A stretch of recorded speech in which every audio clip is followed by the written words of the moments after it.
Hello बच्चों, कैसे हैं आप सब। आज हम लोग देखेंगे ट्रांजिटिव रिलेशन। पिछले क्लास में हम लोग सिमेट्रिक रिलेशन के बारे में पढ़ा था और आज हम लोग ट्रांजिटिव रिलेशन देखेंगे। स्वागत है आपके अपने YouTube channel maths academy, Manish sir या Manish Pandey, whatever you want to say man, कुछ भी बोलो लेकिन पढ़ो। चलो आज हम शुरू करते हैं ट्रांजिटिव रिलेशन। पिछले क्लास में मैंने सिमेट्रिक रिलेशन के बारे में बताया था कि सिमेट्रिक रिलेशन क्या होता है और इसका कंडीशन क्या होता है। आज हम लोग देखेंगे ट्रांजिटिव रिलेशन।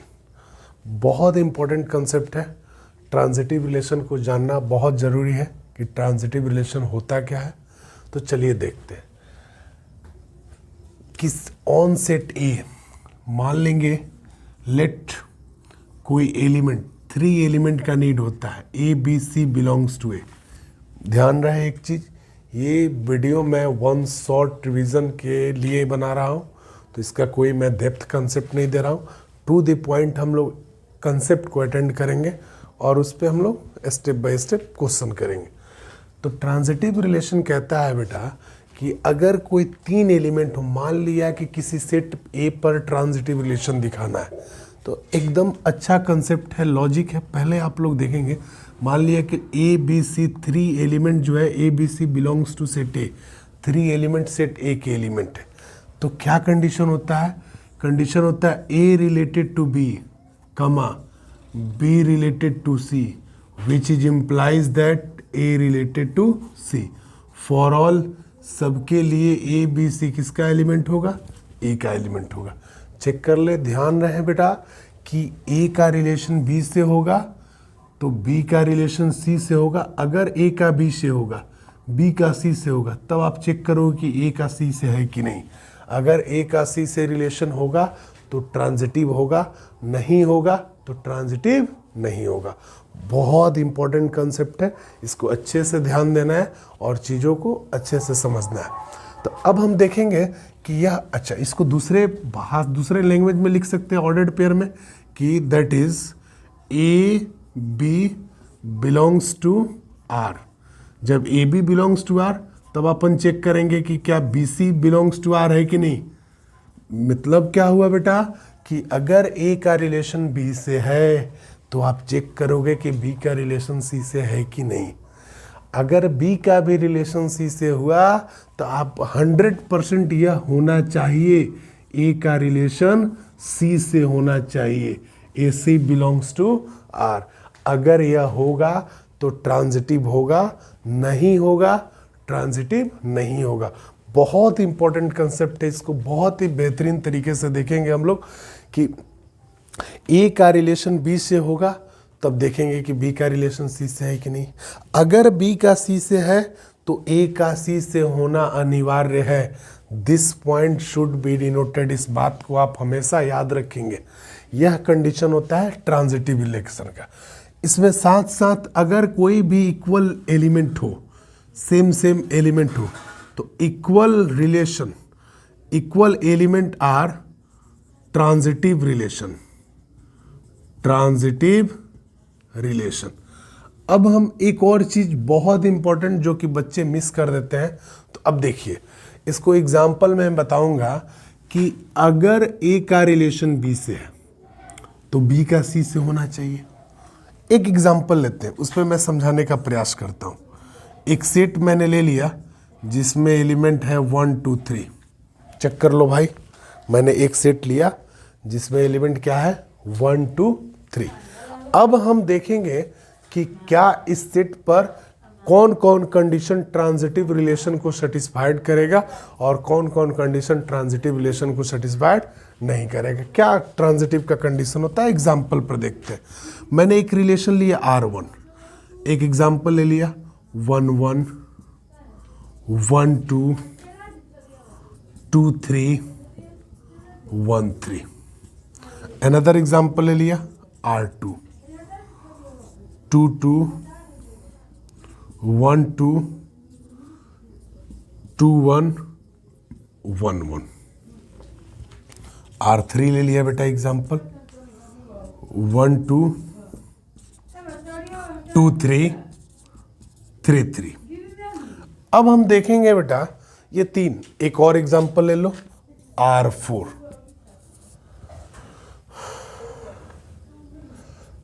1 2। चलिए ये मेरा 4 एग्जाम्पल है। अब आपको बताना है कि ये 4 एग्जाम्पल, 4 रिलेशन जो है R1 R2 R3 R4, इसमें कौन ट्रांजिटिव रिलेशन होगा और कौन ट्रांजिटिव रिलेशन नहीं होगा।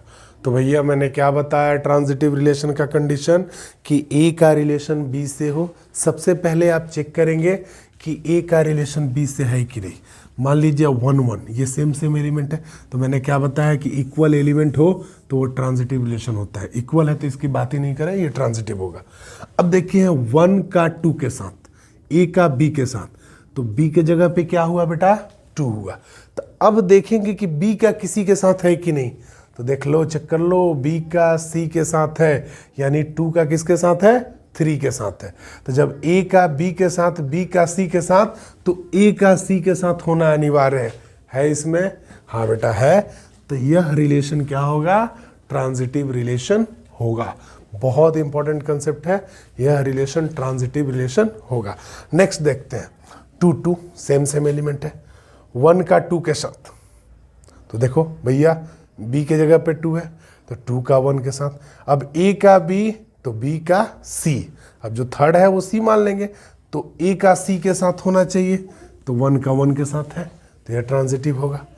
अब नेक्स्ट क्या कहता है 1 का 2 के साथ, तो अब ये ए का बी के साथ, तो बी का किसके साथ है भैया, बी का 3 के साथ, सी के साथ। तो जब बी का सी के साथ है मतलब क्या बाबू कि ये जो बी का किसी के साथ है तो उसको हम सी मान लेंगे। ए का बी के साथ, और देख लो बी भी सेम है ना, तो अब 2 का किसी के साथ है कि नहीं, तो 2 का 3 के साथ है।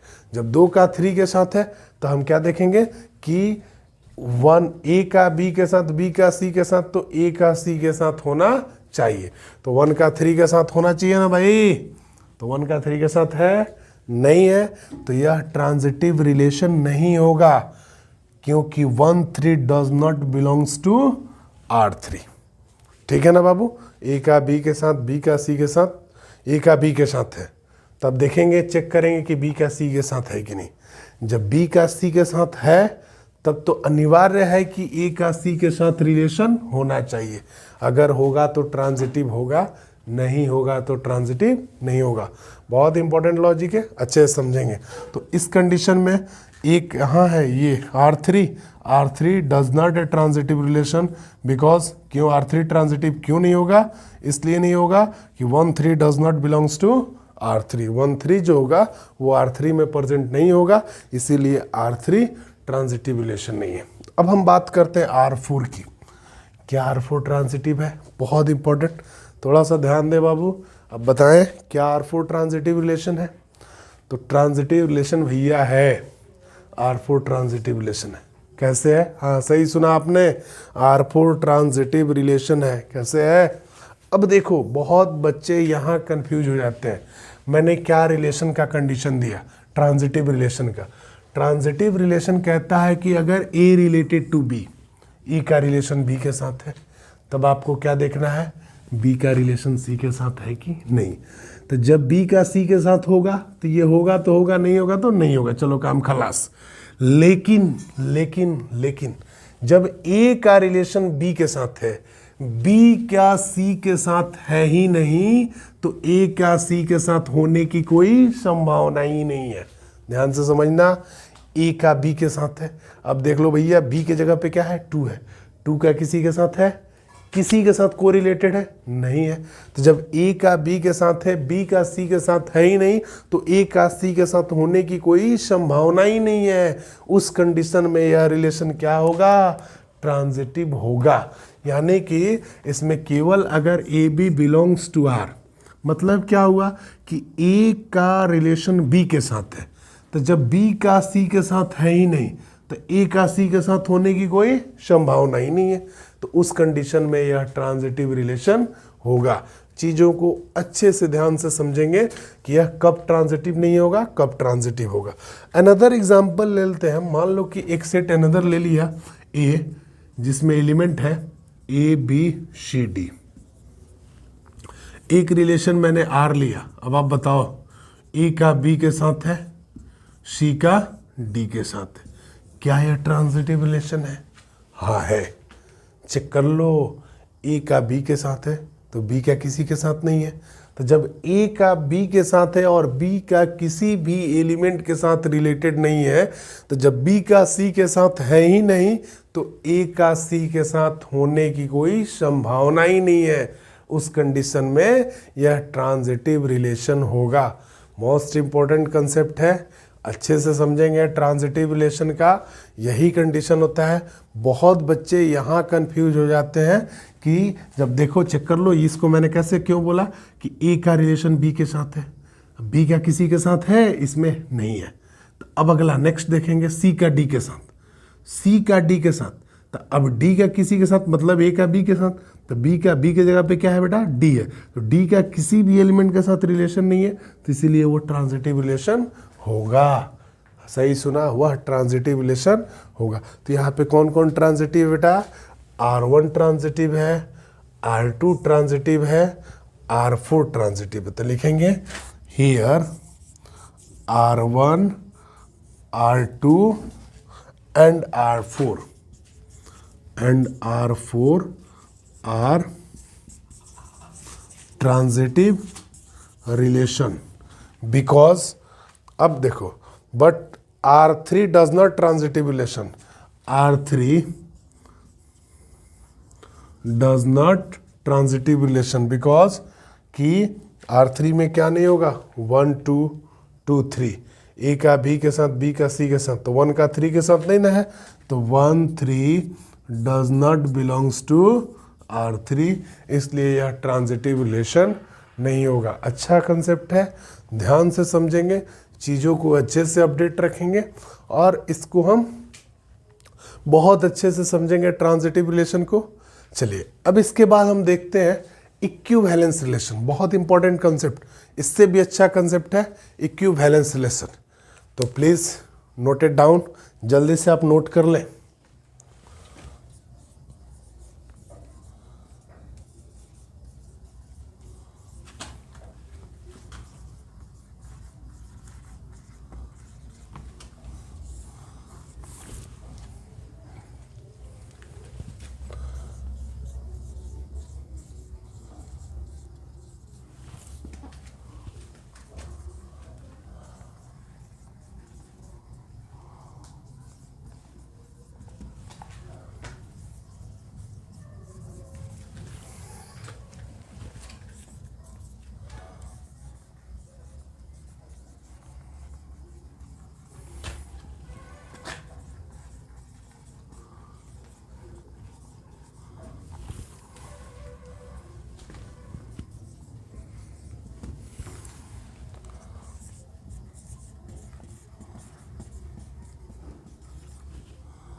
तो चलिए फटाफट हम देख लेते हैं कि इक्विवेलेंस रिलेशन क्या है। बहुत ही अच्छा कंसेप्ट है, इसको चीज़ों को थोड़ा सा अच्छे से समझेंगे कि इक्विवेलेंस रिलेशन क्या होता है। इक्विवेलेंस रिलेशन क्या होता है, इसको समझने के बाद हम देखेंगे इक्विवेलेंस क्लास के बारे में। बहरहाल सबसे पहले हम देखेंगे कि इक्विवेलेंस रिलेशन क्या होता है। A relation R on set A, किसी सेट ए पर रिलेशन आर इक्विवेलेंस रिलेशन कहलाता है, is called an equivalence relation if and only if R is reflexive, symmetric, transitive.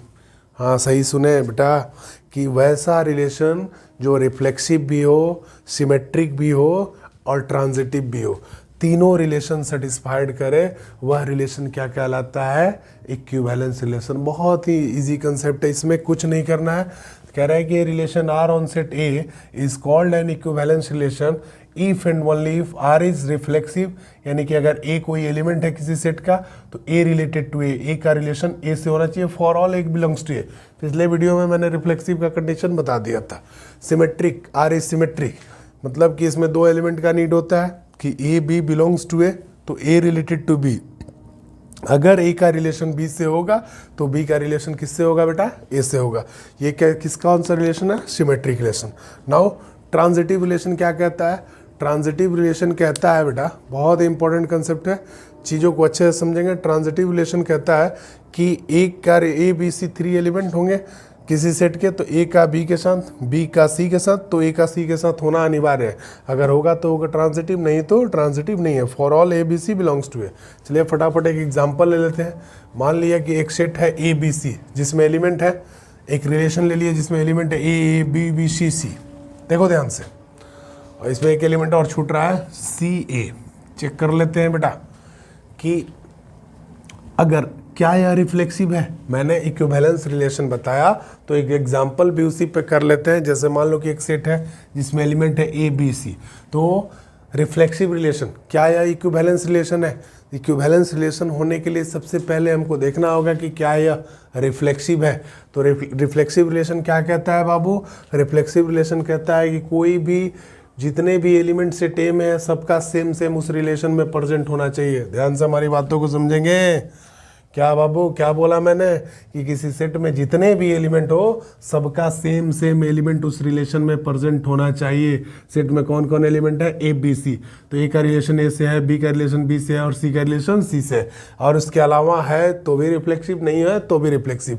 तो जाहिर सी बात है कि जब कार्टेशियन प्रोडक्ट एक रो से निकालोगे तो ये बहुत सारे जितने भी एलिमेंट है सारे के सारे उसके सबसेट होंगे, मैंने इसका एवरी एलिमेंट कार्टेशियन प्रोडक्ट में प्रेजेंट होगा।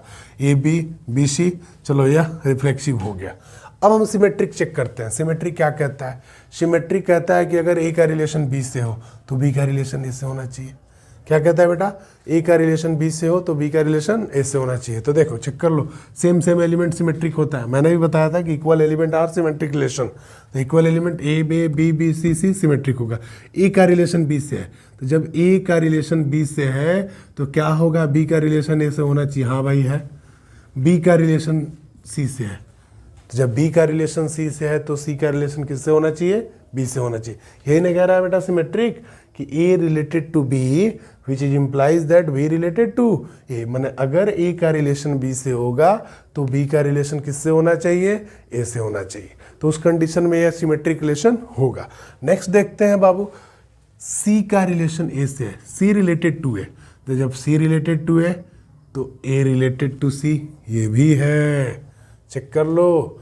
और यहाँ पे देखो बी का सी के साथ है तो सी का बी के साथ है, यानी कि एवरी एलिमेंट यहाँ पे जो भी एलिमेंट होंगे वो सिमेट्रिक का भी कंडीशन सेटिस्फाइड करेंगे।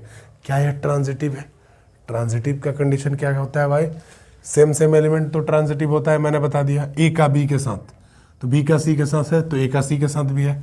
इसमें चेक कर लो, सी का ए के साथ तो ए का किसके साथ, बी के साथ, तो सी का बी के साथ। किसी भी कंडीशन में यह ट्रांजिटिव भी होगा, यानी also the above relation R the above relation are reflexive,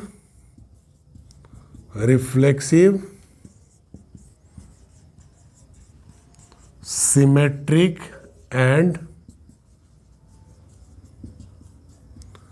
transitive relation. That is also an equivalence relation. फटाफट जल्दी से नोट कर लो, बहुत इंपॉर्टेंट कंसेप्ट है. आज मैंने दो चीज़ बता दिया कि ट्रांजिटिव रिलेशन क्या होता है और इक्विवेलेंस रिलेशन क्या होता है. चलो जल्दी से नोट कर लो. नेक्स्ट डे नेक्स्ट वीडियो में हम लोग इक्विवेलेंस क्लास देखेंगे और कुछ क्वेश्चन देखेंगे, इंपॉर्टेंट क्वेश्चन. ठीक है, तब तक के लिए बहुत बहुत धन्यवाद. बने रहे हमारे चैनल पर और चैनल को सब्सक्राइब वगैरह कर लो यार. कर लोगे तो बेनिफिट आप ही लोगों को होगा. जितना ज़्यादा हो सके इसको फैलाओ. और कोई भी कमेंट कुछ भी अगर लिखना हो तो डायरेक्ट नंबर से या किसी भी सोशल मीडिया माध्यम से या डिस्क्रिप्शन में लिंक दे देंगे, नंबर दे देंगे, आप कॉल कर सकते हो, बेहिचक हमसे बात कर सकते हो. जो भी समस्या है आप हमसे पूछो और उसका समाधान हम प्रयास करेंगे कि वीडियो के माध्यम से आप लोगों को तक पहुँचाए. चलिए बहुत बहुत धन्यवाद. सी यू नेक्स्ट डे. तब तक भारत माता की जय.